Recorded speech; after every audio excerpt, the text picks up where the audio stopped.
What's happening, everybody? MG here. MG Covers, bringing you a brand new sports handicapping video. Title of this video is identifying a good wager versus a bad wager. Super excited about this video. I think this is going to help bring you a lot of value if you're interested in sports handicapping. As always, if this is your first time watching one of my videos, would love to have you as a subscriber of the channel. If you want to learn the unadulterated truth about sports betting, you are at the right place. Ton of videos, ton of playlists if you want to learn this business. If you want to follow me on social media, I'm MGCovers, covers spelled with a Z. Give out a ton of content on my storyline for Instagram. So if you follow me there, you get a lot of nuggets. I've been giving out my NHL totals here last couple of days, so you get a lot of cool information. All right, so let's dive into this video.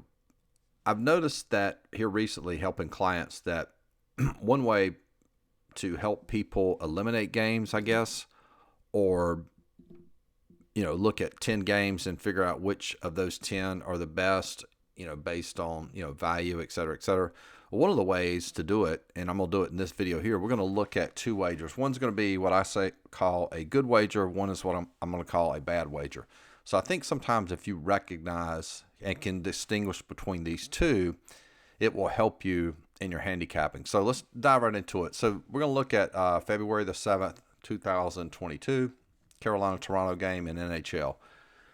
Now, I don't have my lines up from yesterday, but I do know that my line for Carolina was minus 150. I mean, my line was Carolina minus 150. Toronto was minus 150. And yes, that is correct. When you have your own model, you can have two favorites. You can have two dogs.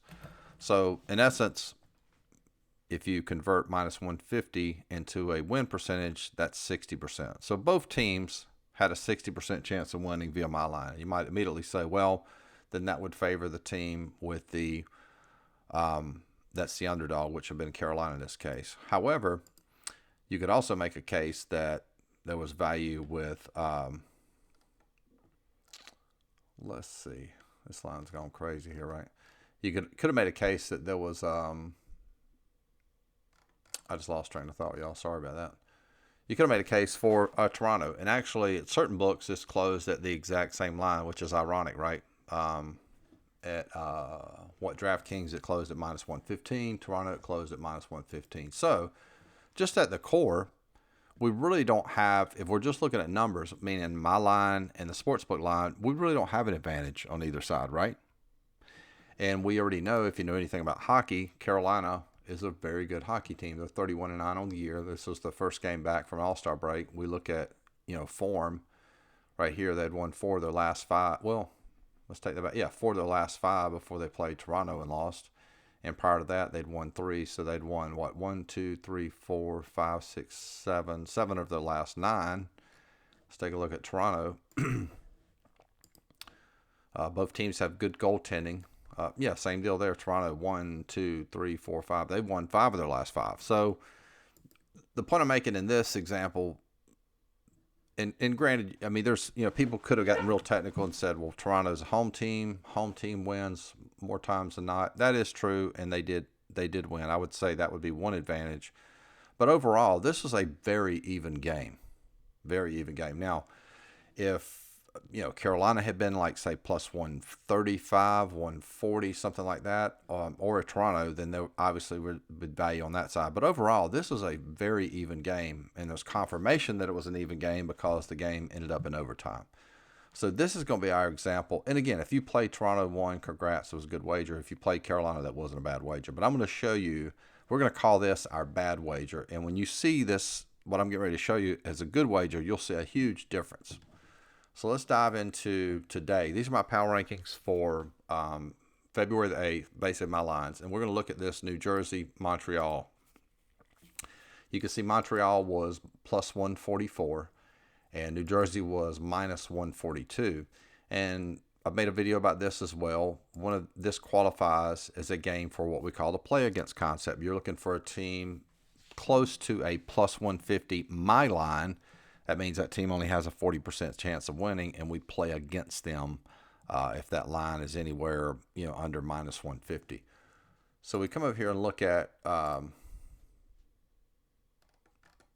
today's game, and you can see the line. The line was New Jersey minus 115. So let's take it a step further. So unlike that Carolina-Toronto example I showed you, let's grab a calculator here and we'll calculate our value. If you don't know how to calculate value, I'm going to teach you right now. Real simple. So my line was, what, minus 144 for New Jersey, and New Jersey sportsbook line was minus 115. We put the little number on top, minus, I think it was 142. That's 0.80, and you subtract 1, and that's 19. So we're getting a 19%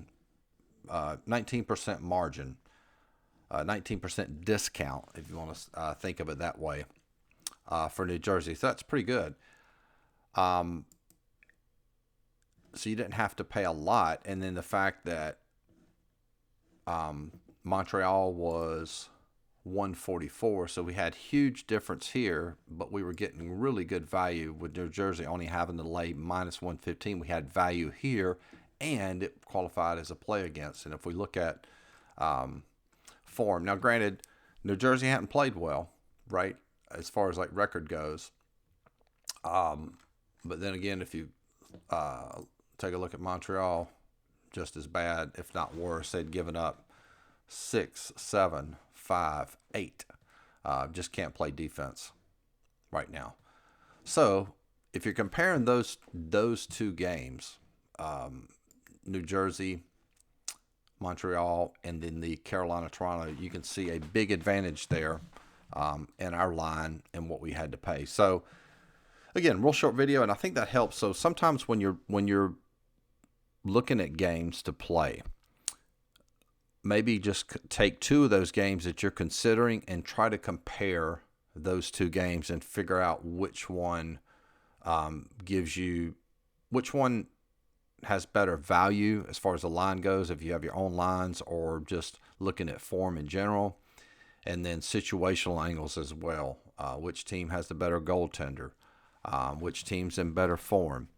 And I think by doing that, comparing the two, it will help you eliminate one of those games, and you'll be able to say, hey, this is a much better wager than the Carolina-Toronto game in the particular example I showed you there. So hope that video helps. If you want access to my power rankings, $50 a month. It gives you access to all of my lines for all sports and also all of my coaching videos. I release one new coaching video per week.